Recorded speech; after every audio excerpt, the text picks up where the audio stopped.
The classroom was unusually quiet that morning, the kind of silence that felt like the calm before a storm. Cadets sat in their assigned seats, scanning tactical charts, listening to the soft hum of holographic projectors, and taking notes as their instructor, a stern veteran from countless campaigns, outlined the day's lesson on battlefield recognition and strategy.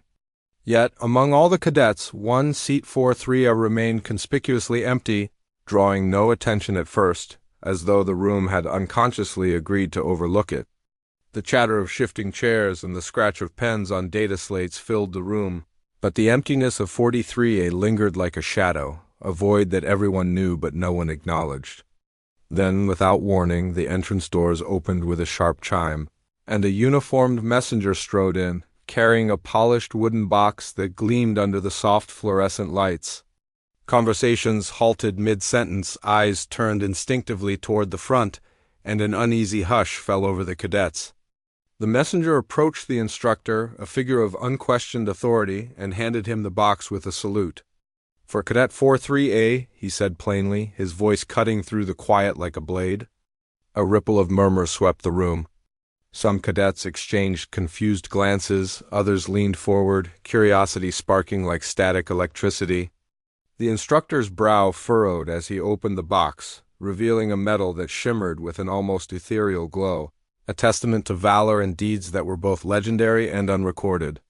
Whispers began to fill the air. Who was this cadet?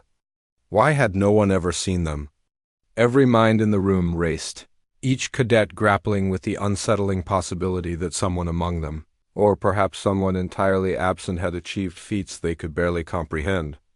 And in that moment, the emptiness of 43A became more than just a seat. It was a symbol, a challenge, and a mystery that no one in the room could ignore. The instructor carefully lifted the medal from its box, the medal catching the light as though it held a story of its own, and turned to the class, his eyes narrowing in a mix of curiosity and authority. "Cadet 43A, he said, voice low but carrying across the silent room, has demonstrated actions that even our archives cannot verify. No one here has witnessed them, yet their deeds demand recognition." A ripple of disbelief spread through the cadets. Some leaned back, unwilling to believe what they were hearing, while others whispered in hurried, anxious tones, speculating about who this phantom warrior might be. Questions raced through every mind. How could someone remain invisible in a program designed to track every movement, every action, every mission? And yet the medal was real, its significance unmistakable. The room felt charged, attention crackling like static, as if the air itself were anticipating a revelation. Then, the instructor's gaze swept across the rows, lingering on each cadet in turn. "Perhaps this is a lesson," he said finally, "not about tactics or strategy, but about the unseen potential that can exist in even the quietest corners of our ranks." The message was subtle but undeniable. Valor is not always loud, and heroism does not always announce itself. Eyes darted around, minds whirring with imagination and envy, and for the first time that morning, every cadet felt a flicker of humility. Somewhere in the emptiness of 43A, a story of extraordinary courage waited to be acknowledged. A story that none of them had expected to enter their lives today. And yet its presence demanded attention, challenging every preconception they held about skill, merit, and the nature of greatness itself. Whispers filled the room like a gathering storm, growing louder with each passing second. Yet no one dared speak the name of the mysterious cadet aloud. Eyes shifted toward seat 43A, the once overlooked void now heavy with unspoken questions. Who could have achieved feats worthy of a medal without ever being noticed? Some cadets stared at each other, searching for clues in familiar faces, while others scanned the instructor for guidance, hoping he would offer more than the cryptic announcement. The instructor, however, remained calm, as if the arrival of the medal were part of a larger lesson only he fully understood. He held the box aloft, turning it slightly to catch the light, and then slowly set it on his desk, letting the metallic gleam do the talking. "Valor," he said finally, "does not require witness. Greatness often exists in the spaces between our understanding, where effort and courage meet in silence." The cadets exchanged uneasy glances. Some felt inspired, others frustrated, and a few began to question everything they had believed about recognition, hierarchy, and the rules that governed their training. And then, as if on cue, the messenger reappeared, carrying a sealed holocommunication device addressed explicitly to 43A. The instructor activated it, and a recorded message filled the room with a voice both calm and commanding. "Cadets, you may not know me yet, but know this: I have walked the battles you will one day face, and the lessons I leave are for those ready to see beyond the obvious." A shiver ran through the class. The voice was human, familiar in tone, yet impossible to place. For the first time, Seat 43 felt alive, charged with presence, and the invisible cadet became more than a mystery. They became a benchmark, a standard that challenged every cadet to measure themselves not against their peers, but against the unseen, extraordinary potential that had already earned its place in legend.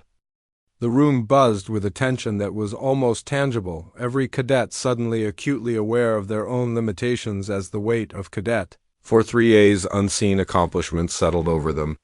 Some fidgeted in their seats, gripping their data slates tightly, while others stared at the empty chair as if the cadet might materialize at any moment, demanding their attention.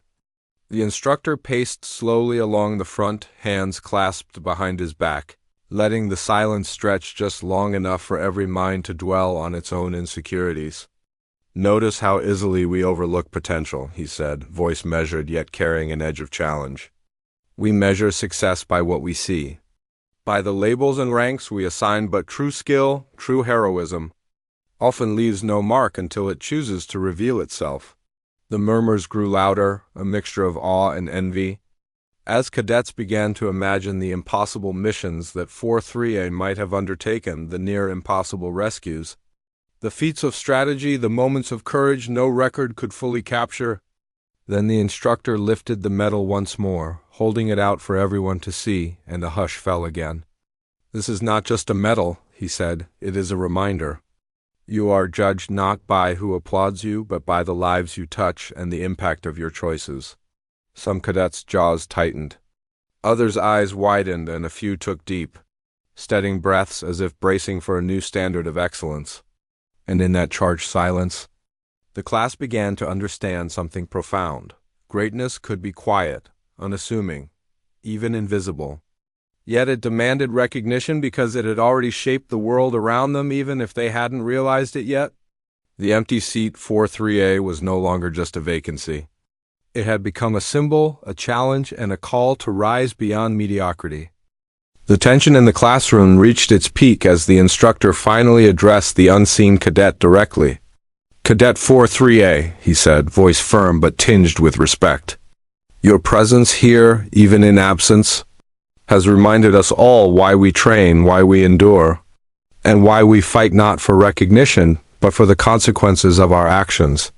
A subtle hum filled the room as the holocommunication device activated once more, projecting a holographic figure into the space above the empty seat. The cadet appeared in full uniform, medals glinting faintly, posture impeccable, gaze calm yet piercing. Silence fell heavier than ever, broken only by the cadet's measured words. "I did not seek to be known. I acted because it was necessary. Each of you will face choices like these one day, and you will be tested not by your instructors, but by the moments that demand courage beyond the visible." Gasps and murmurs rippled through the room, but no cadet dared move. The empty seat now felt sacred, a testament to deeds unseen yet monumental, and every cadet felt a mixture of awe and humility. The instructor nodded once, almost imperceptibly, then returned the medal to its polished box, leaving it in plain sight as a symbol and a challenge. The class would speak of Cadet 43A for years, not because of stories whispered in corridors, but because of the profound lesson etched into the very air that day: heroism is not about being noticed. It is about acting when it matters most, often without the world ever knowing.